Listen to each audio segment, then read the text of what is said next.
Hi hello welcome to our channel. నేను మిసిరి. ఈరోజు మనం చెప్పుకోబోయే కథ మిస్సెస్ అగస్త్య పార్ట్ 47. కథలోకి వెళ్ళే ముందు వీడియోని లైక్ చేసి హైప్ చేయడం మర్చిపోకండి ఫ్రెండ్స్. ఇక రండి. వచ్చేదాగానే ఫ్రెష్ అయ్యాడు అగస్త్య. కాఫీ తాగుతావా అని అడిగాను. వద్దు, లేట్గా లంచ్ చేశాను, తాగాలని లేదు. అంత కాస్త దూరంలో నిలబడి అడుగుతున్న నన్ను దగ్గరికి లాక్కున్నాడు. నిన్ను చాలా మిస్ అయ్యాను అన్నాను. ఆహా అన్నాడు. చెప్పడం మర్చిపోయాను, ఇందాక విన్నీ వచ్చింది ఇక్కడికి. ఇందాటి వరకు ఇక్కడే ఉండి వెళ్ళింది. తను ప్రెగ్నెంట్ తెలుసా? ఏమా ఎగ్జైట్ అయిపోతూ చెప్పాను. ఆల్రెడీ చెప్పేశాను. తర్వాత గుర్తుకొచ్చింది. తన నుంచి ఎటువంటి రియాక్షన్ రాలేదు. తన స్నేహితుడు తండ్రి కాబోతున్నాడు అంటే లోపల ఆనందం ఉంటుంది కదా తప్పకుండా. అదైతే బయటికి కనిపించట్లేదు. తను సోఫాలో వెనక్కి వాళ్ళట్టు పడుకున్నాడు. గ్లాస్ డోర్ కర్టన్స్ మూసేశాను. చక్కగా తన మీదకి వాలిపోయాను నేను. నా చుట్టూ చేతులు వేశాడు.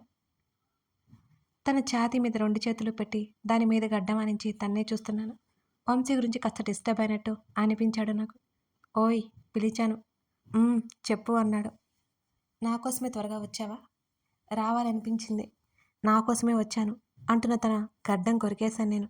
ర్యాబిట్గానో ర్యాట్గానో పుట్టాల్సిన దానివి అన్నాడు గడ్డం తడుముకుంటూ. నెప్పెట్టిందా అమాయకంగా అడుగుతూ తన గడ్డం నిమిరి చిరుముద్దిచ్చాను నేను. డ్రామా క్వీన్వి అయిపోతున్నావు అన్నాడు నా ముఖం మీద పడుతున్న జుట్టుని వెనక్కి తోస్తూ. సర్లే కానీ ఆ కానీ నాకు ఇంట్లో చాలా బోర్ కొడుతుంది. వచ్చేసానుగా అన్నాడు. రోజు ఉండవుగా? నేను వెంటనే అన్నాను. ఇప్పుడు నాకు మాట్లాడే మూడ్ లేదు అంటూ నన్ను సోఫా మీదకి చేర్చి నా మీదకి చేరిపోయాడు తను. ఇరు చేతల పెదవులు విడదీయనంత దగ్గరయ్యాయి. క్షణానికోసారి దూరమవుతూ అంతలోనే దగ్గరవుతూ ఉన్నాయి. నా మెడవంపులో ముఖం దాచుకుని తన పెదవులతో సరికొత్త రాతలు రాస్తుంటే తన్మయత్వంగా కళ్ళు మూసేశాను.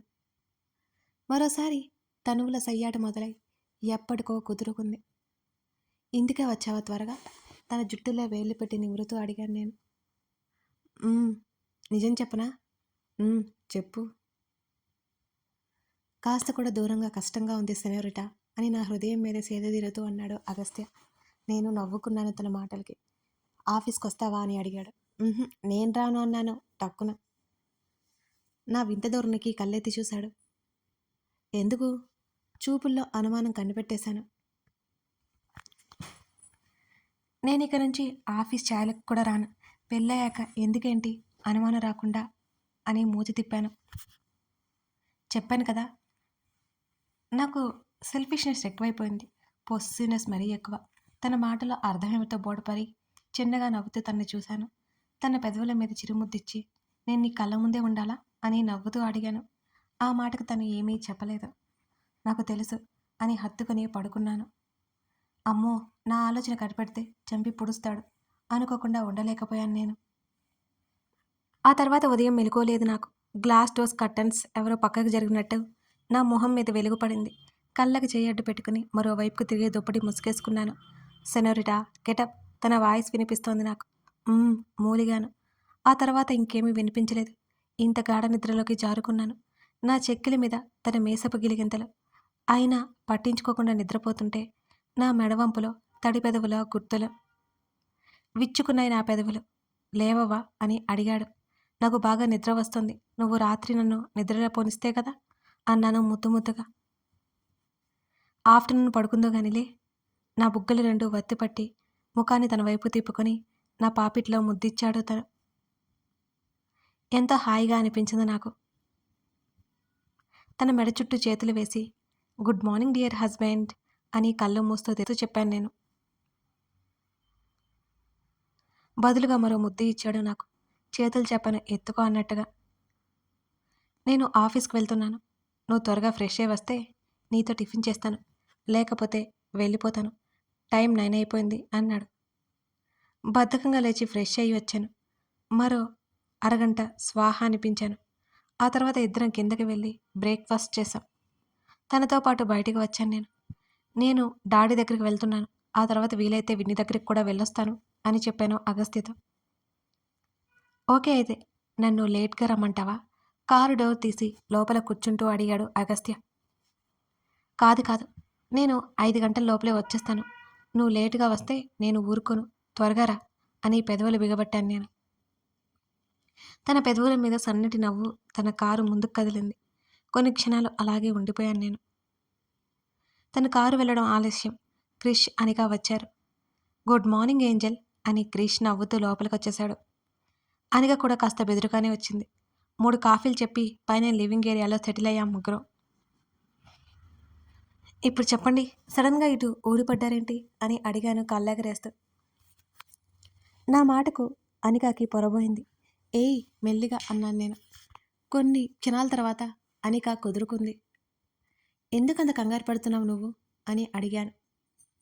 దీనికంతటికి కారణం మా అత్త, పళ్ళు నూరుతూ చెప్పాడు క్రిష్. అవునా, ఏమైంది అని అడిగాను క్యూరియాసిటీతో. క్రిష్ ఏం మాట్లాడలేదు. అనిక భయపడుతూ కూర్చుంది. క్రిష్ చెప్పు, అసలేం జరిగింది? మా అత్తని చంపేస్తా ఊగిపోయాడు క్రిష్. నేను కళ్ళు తేరేసి చూసా. అనిక భయంగా చూసింది.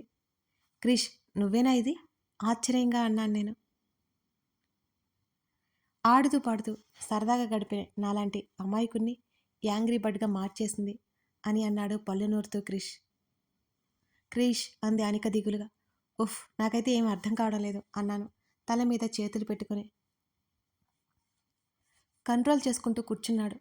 నువ్వు నాతో రా అని అనికని మా గదిలోకి తీసుకెళ్ళి కూర్చోబెట్టాను నేను. ఇప్పుడు చెప్పు, అసలేం జరిగింది అని అడిగాను నేను. మా మమ్మీకి మ్యాటర్ తెలిసి క్రిష్కి నన్ను ఇవ్వనంటే ఇవ్వనని చెప్పింది. వాళ్ళిద్దరికీ చిన్నప్పటి నుంచి అస్సలు పడదు. ఇంట్లో పెద్ద గొడవ అయింది. క్రిష్ కోపంగా బయటికి వెళ్ళిపోయాడు. వెళ్ళిపోయి 2 రోజులైంది. ఈరోజు నేను కాల్ చేసి బ్రతిమాలితే ఇంటికి వచ్చాడు. ఇదిగో ఇప్పుడు ఇక్కడికి తీసుకొచ్చాడు అని చెప్పింది అనిక మొత్తం క్లియర్గా. అనిక చాలా భయస్తురాల్లా అనిపించింది నాకు. మృదు స్వభావి అని కూడా అర్థమైపోయింది. నువ్వేం కంగారు పడుకో, అగస్త్య ఉన్నాడు కదా, తనతో మాట్లాడదాం అన్నాను తనకి సర్ది చెబుతూ. ఏంటి, పెద్ద బావతోనా? నా వల్ల కాదు, బావని చూస్తే నాకు చాలా భయం అని గబగబా చెప్పింది. ఎందుకో తను పెద్ద బావ అనడం నాకు ఏమాత్రం నచ్చలేదు. నాకు నచ్చినంత మాత్రాన వాళ్ళ మధ్య ఉన్న బంధాలు దూరమైపోతాయే ఏంటి? తనేమి రాక్షసుడు కాడే, ఎందుకు భయం అన్నాను నేను. మీకు తెలుసా, పెద్దబావ నాతో ఎప్పుడూ మాట్లాడలేదు. మా అమ్మకి పెద్దబావ అంటే ఇష్టం లేదు. మా అమ్మకి పెదబావ అంటే ఇష్టం, కానీ పెదబావకి మా అమ్మ అంటే ఎందుకో చాలా కోపం. అందుకే నాకు చాలా భయం. సరే కానీ నువ్వు పెదబావ అనుకో, ఏం బాగాలేదన్నాను. ఎందుకంటే నువ్వు క్రిష్ అంటున్నప్పుడు తన్ని కూడా అగస్త్య అను. నువ్వు అలా పిలుస్తుంటే నాకేదో వయసు అయిపోయినట్టుంది. తనకే అనుమానం రాకుండా కవర్ చేశాను నేను. మా అమ్మ అలాగే చెప్పింది, చంపేసేది చిన్నప్పటి నుంచి. అందుకే అలా అలవాటైపోయింది. సారీ అని అంది అనిక. ఏయ్, దీనికే సారీ ఎందుకు? నేను చూడు చక్కగా పేరు పెట్టి పిలుస్తాను. నువ్వేం తనతో మాట్లాడతావా? లేదు కదా. అందుకే పేరు పెట్టి చెప్పు, ఏం పర్లేదు అన్నాను. తను తల ఊపింది. ఇప్పుడు మీ ఇద్దరికి పెళ్ళికి మీ మమ్మీ ఒప్పుకోవట్లేదు అంతేనా ప్రాబ్లం అని అడిగాను. అవునన్నట్టు నా వైపు చూసింది. నువ్వేం కంగారు పడుకో, మీ పెళ్లి జరిపించే బాధ్యత నాది అన్నాను తన చేతిని పట్టుకుంటూ.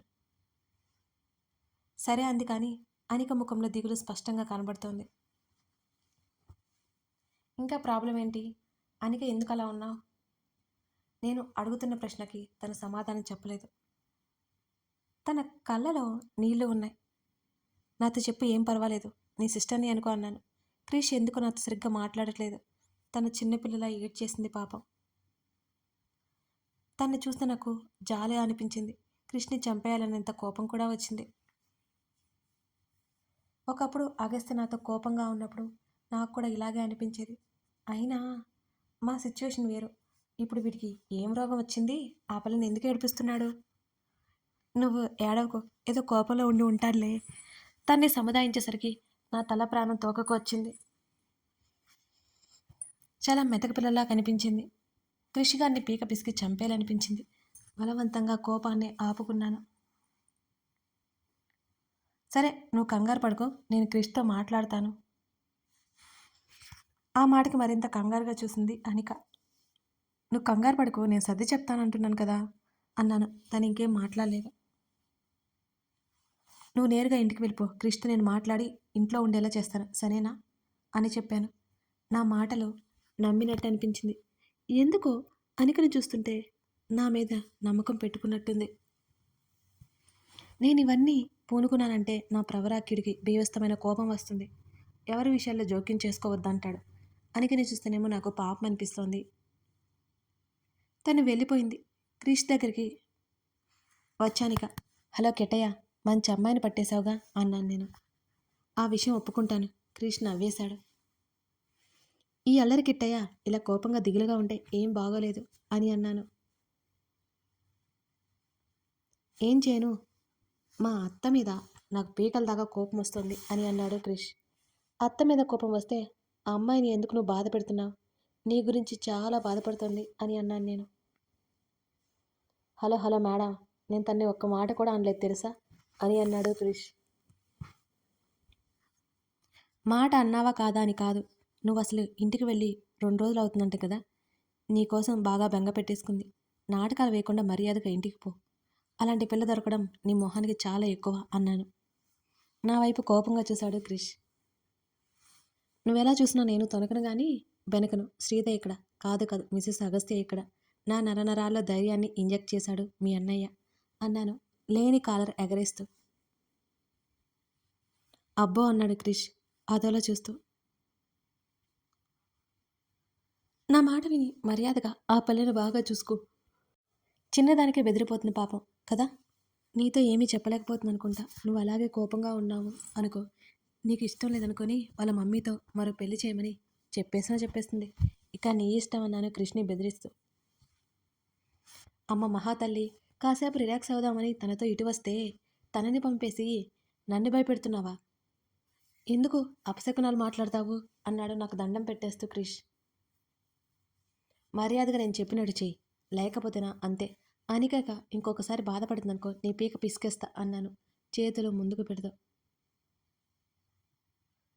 క్రిష్ సోఫాలో ముడుక్కుని, అంత పని చేయకు, మా అమ్మవు కదూ, మై డియర్ ఏంజల్ మమ్మీ అని అన్నాడు. నా వయసు చూసి మాట్లాడు ఇడియట్ అని కోపంగా అరిచాను. వదినమ్మ అంటే అమ్మ కదా, అది కూడా తెలియదా నీకు?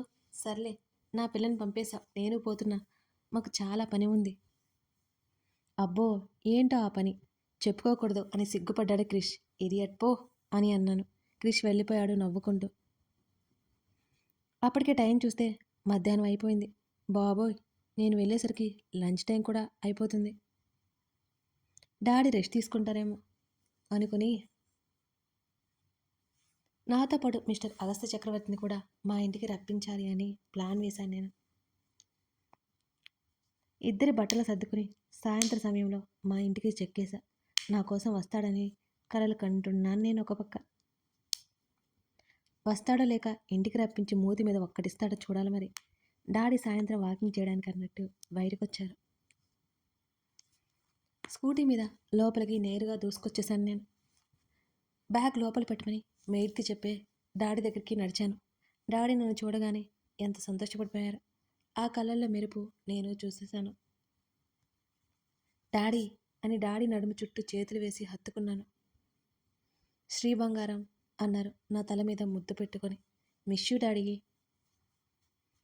మిస్ యూ టూ నాన్న. డాడీ నన్ను ఎంత మిస్ అయ్యారో ఆయన స్పర్శలో, ఆయన స్వరంలో నాకు పూర్తిగా అర్థమైపోయింది. చిన్నప్పటి నుంచి నాకు డాడీకి నేను తప్ప మాకెవరూ లేరు. ఇప్పుడు మా జీవితాల్లోకి అగస్త్య వచ్చాడు. అతడి రాక మా మధ్య ఉన్న బంధాన్ని ఇంకా రెట్టింపు చేసిందే తప్ప తగ్గించలేదు. నా అంత బాధ్యతగా డాడీని చూసుకుంటాడు తను. ఇద్దరం మాట్లాడుకుంటూ ఉండగానే కాఫీ వచ్చింది. అక్కడే గార్డెన్లో కూర్చొని చెరో కప్పు తీసుకుని తాగుతున్నా. అగస్త్యకి కాల్ చేద్దామనుకుని అసలు ఆ సంగతే మర్చిపోయాను. డాడీ మాటల్లో పడిపోయి నేను డాడీ గంటసేపు కబుర్లలో పడిపోయాం. అగస్త్య ఎప్పుడు వస్తాడు డాడీ అనగానే అసలు విషయం గుర్తుకొచ్చింది నాకు. నా గొంతులో పచ్చి వెలక్కాయ పడ్డట్టే అయింది. నేను అక్కడి నుంచి వచ్చిన సంగతి చెప్పడమే మర్చిపోయాను. సరిగ్గా అదే సమయంలో తన నుంచి ఫోన్ కాల్ వచ్చింది. వస్తా డాడీ, అదిగో తనే చేస్తున్నాడు, ఇంటికొచ్చినట్టున్నాడని గబగబా చెప్పాను నేను డాడీతో. మాట్లాడిరా శ్రీ అని డాడీ అక్కడి నుంచి మెల్లిగా లోపలికి నడిచాడు. ఆయన ఎక్కువసేపు కూర్చున్నారు కదా, అందుకన్నమాట. హలో, నేను కంగారుగా పిలిచాను. తను ఊపిరి వేగంగా తీసుకోవడం నాకు తెలుస్తూనే ఉంది. సారీ, నేను ఇక్కడ డాడీ దగ్గర నీకు వచ్చాక కాల్ చేద్దామనుకున్నాను. మాటల్లో పడి మర్చిపోయాను. ఇక్కడికొస్తావా అని అడిగాను భయంగానే. నాకు అర్థమైంది. తను నా కోసం బాగా కంగారు పడ్డాడని. నేను ఫోన్ కాల్ చేసి చెప్పాల్సింది. తను చటుక్కున ఫోన్ పెట్టేశాడు. నేను నీరుగారిపోయాను. తను వస్తాడా రాడా నాకైతే అర్థం కాలేదు. తన విషయంలో ఎప్పుడు ఇలాగే అవుతుంటుంది. నాకే తెలియకుండా ఏదో ఒకటి చేసి తనకి కోపం తెప్పిస్తూ ఉంటాను నేను. తనకి మళ్ళీ కాల్ చేశాను. తను లిఫ్ట్ చేయలేదు. అర్థమైంది, బాగా కోపం వచ్చింది అని. కథ కొనసాగుతోంది. అదన్నమాట సంగతి. మన శ్రీధ చెప్పా పెట్టకుండా వచ్చి అగస్త్యకి కోపం తెప్పించేసింది కదా. మరి ఇప్పుడు అగస్త్య వస్తాడా రాడా? ఎలా రియాక్ట్ అవ్వబోతున్నాడు? తెలుసుకోవాలి అంటే తర్వాత భాగం చూద్దాం. కథ నచ్చితే లైక్ చేసి కామెంట్ చేయండి. అలాగే మరిన్ని కథల కోసం మన ఛానల్ని సబ్స్క్రైబ్ చేసుకొని సపోర్ట్ చేస్తారని ఆశిస్తున్నాను. Thank you for watching this video. మరో ఎపిసోడ్తో మనం మళ్ళీ కలుద్దాం.